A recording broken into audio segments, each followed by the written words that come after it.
So where we at right here now? Any particular place here?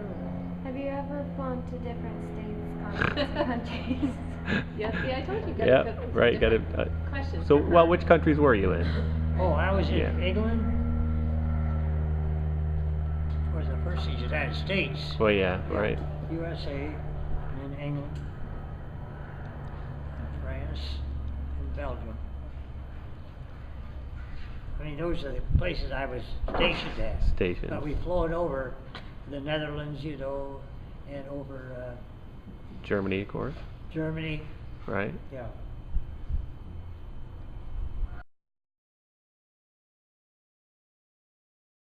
Have you ever been back to England or any of those places? No, Gone I back to haven't. visit? Yeah. Some of our guys went back, but there really isn't that much to see anymore but a bunch of graveyards, you know. Right. And the strips that we were on, a lot of that's all gone already too. Right. So, well, then with the family, it was too expensive to fly over there, you know. For sure. You need your own plane for all of everybody. No, I was just blessed all the way down the line because I didn't get hurt. My two brothers both in World War II, they both got hurt. Wow. And so they drew a pension. And I said, I got hurt too. My feelings got hurt because I don't get nothing. But I'm blessed. I mean, that's the big thing. Meeting these guys here has been just a tremendous thing in my life. So Andy and Susan here, They're great. they really got me into this now. Yeah, us too. So we appreciate them too. We're loving their hospitality. No, they got a lot of real good people around here. Yeah. We do. A lot of real Yeah. good The people. gang. Yep. Well, they check it out. You see, one our brakes, and I come in pretty flat, close to 180 miles an hour. Wow. Sorry, it's not funny, but. Yeah, it's a little. Another thing we were always taught, if the runway starts here, you want to land, start coming down here, just point. You need enough space, huh? Because they said if you land here, that part back there don't help you. Yeah. No, the beauty part of it is, you know, you met so many good guys from all over the United States.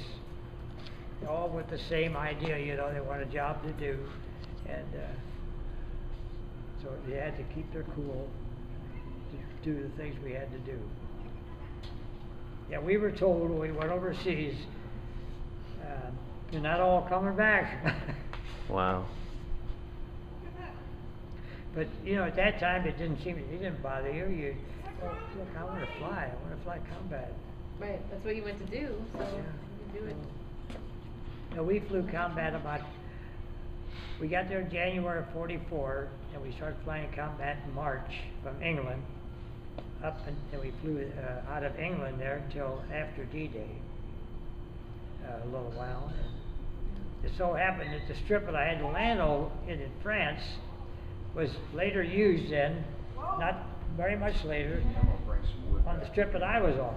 I had landed A1 strip. Our fighter group was the first one based in France to operate out of France in combat. Wow. Because when I got hit, they patched up my hydraulic and oil lines, and they didn't want me at the field there. See, the engineers that built this started 4 or 5 days right after D-Day.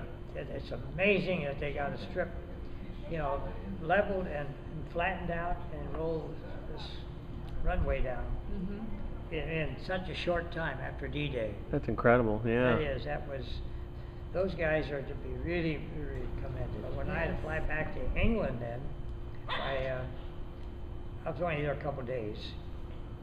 Then I wasn't there too long, and I had to go to a depot to get a new engine put in.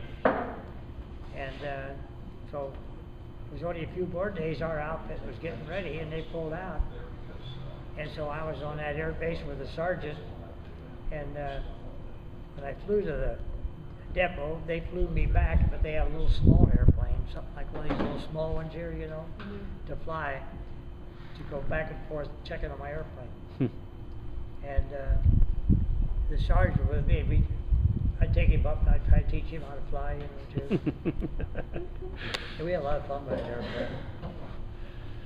And then we'd buzz with it, you know, we'd buzz at British girls taking exercise. We'd fly all, you know, around over there. Finally, after I pulled up, I says, "Hey, Sarge, hell, I'm lost. I don't know where I'm at." And we hunted a field. We saw a store. We had a field there pretty close, and I flew across it, and I thought, that looked pretty good. I think I'll land there. So I landed there. We went across the street to the store, he and I, and went in there, and the guy said, "What are you guys doing in here?" I said, "Well, I'm lost." Asking I told him the base we were at, and he mentioned the direction to head back to it. So, Troy. I mean, when you think of some of these things that you did, the Lord had to be with you. Because I'd never even flown that aircraft before, but you had a feeling, oh, I could fly. It's probably close. Yeah.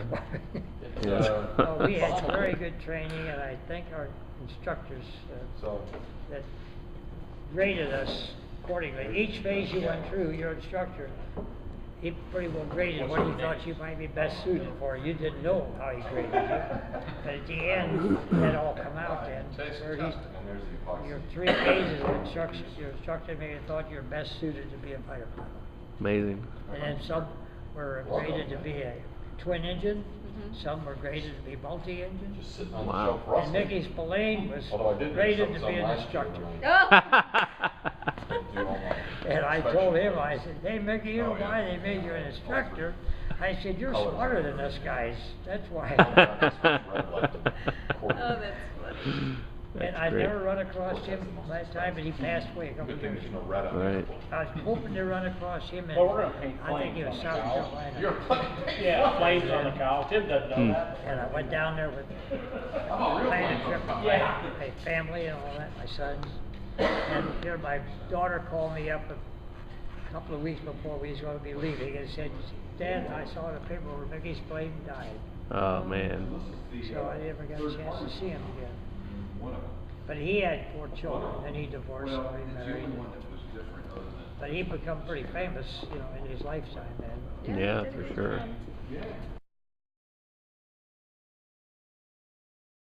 You said your mom sent over the cartoon for your plane. Yeah. That There used to they be gave a you comic permission. strip at one time called Little Herbie, Okay. way back. And she sent me that cartoon. And our guys that put nose art on, they were very good. They were, yeah. Because boy, you can't believe, like I showed you the pictures, all the different nose art on Yeah. aircraft. And a lot of them had girls, you know, and stuff like that too. And I just liked the one I had there. Well, the guys call me Little Herbie anyway, and that just worked out. Yeah, so they gave you your nickname. Did the other pilots give the other pilots their nicknames? Like, how did everybody get nicknames for their... Well, the pilot himself could determine what he'd like on it. Okay. Yeah. And it was only us original pilots that got that choice first until later on. Why then, if you get replacement pilots, and there was an airplane available, maybe they'd have their nose art put on there. So when you left, somebody took over Little Herbie then? Please? When you left, then somebody took over your Little Herbie plane? Yeah, but that wasn't very long. It wasn't long. That's what he said. See, the That's- guy out there flew about 6 missions, and he was shot down, so It's only it was destroyed. 632 screw. And he's buried overseas too, this kid.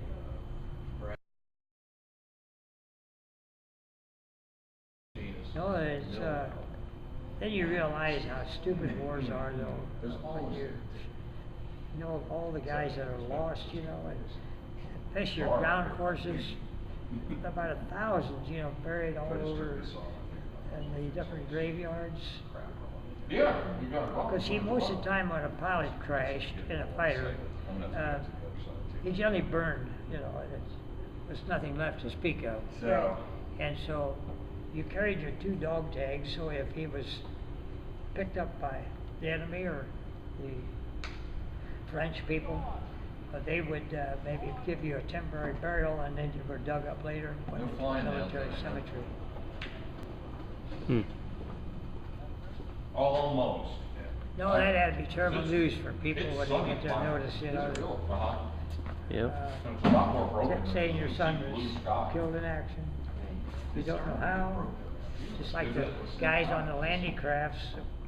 My brother, that's what he outlived, but not there in Walk Europe, back he and walk was in Italy. Nah, And it's dark well, that once way. he got in close to Doesn't bad that way, shore, but they rain's couldn't get that off. way.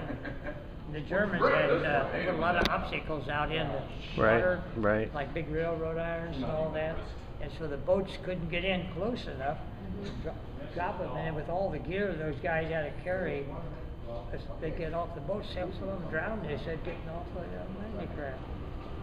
That was a Never even scary had a time. chance to fire a shot. That was scary stuff. I can't imagine. See, that night before D-Day, there were C-47s towing gliders over. No, dude. And they had paratroopers on the C-47s, and then glider troops being towed. Then they had, of course, other things on the gliders. They had even some with a Jeep in them. Wow. And a glider? Yeah. Oh, wow. And they were dropped at night. Yeah. And so when we flew that first mission that morning, God, I said, only if my eyes was a camera, because there were over 5,000 ships involved in the invasion part, and there were ships from England all the way across over 85-mile water clear. Just, And that's, you flew from England over all those guys down the water and yep. into France. And then we saw all that, and we saw the area where the paratroopers had dropped, you know, and the gliders at all was at a mess, and crash gliders all over the place, and hundreds of parachutes laying strung out all over, and a lot of those guys, you know, they didn't make it at all. Wow. And when the gliders come down, a lot of them they ran into trees, and the Germans had staked a lot of the fields, and even flooded some of the fields. Wow. And so they landed in the water part and they drowned, Jeez. or they had flooded the fields. So it didn't work out smooth at all. No. What they were supposed to do was to get together and then maybe head for certain road intersections and then take control of them, and to stop the Germans from bringing up any supplies or any more troops to the front lines. Wow. Wow. No, it's just hard to imagine how big that operation was. There's a lot of big. It's a lot of people involved, and the first few waves, the losses were terribly high. Because my one friend goes to the same church I do. He was in on the second wave. He was a medic, Wow. and so he had to take care of ones that were injured too. But then they were instructed. There were so many were killed, and he said their commander told him, he says, "Get them bodies out of here, drag them away, get them away," because he said we got more troops coming in, more supplies. Wow. You see, life, everybody was expendable, I guess. Yeah, at that. They just kept coming. The You numbers. weren't a person, you were just a troop. You know, just. No, that had to be pretty tough for those boys who were on the ground. And I was, And they're like 17 years old and 18 years yeah, a old. lot of them were very, very young, yeah. It's a shame. Mm-hmm. They never even had a chance to grow up, experience life, you know, and that's why I was so lucky. Yeah. Get married and have family. Yeah. But we appreciate everything you did for us. So I mean, that's. Please? So we appreciate everything you did for us. I mean, it was Yeah. important what you did for. You know, I never had a attitude of hate at all of any of the Germans or nothing. Well, I disliked their commanders, like Hitler, you know, and their Mhm. leaders. I thought they were the ones that were really murderers. Right. Because the other guys that are under their commands, they're just like with us. Okay, that's your job. Yep. This is your job. So you had your job to do. Yeah, and you're trained to do it. Yeah.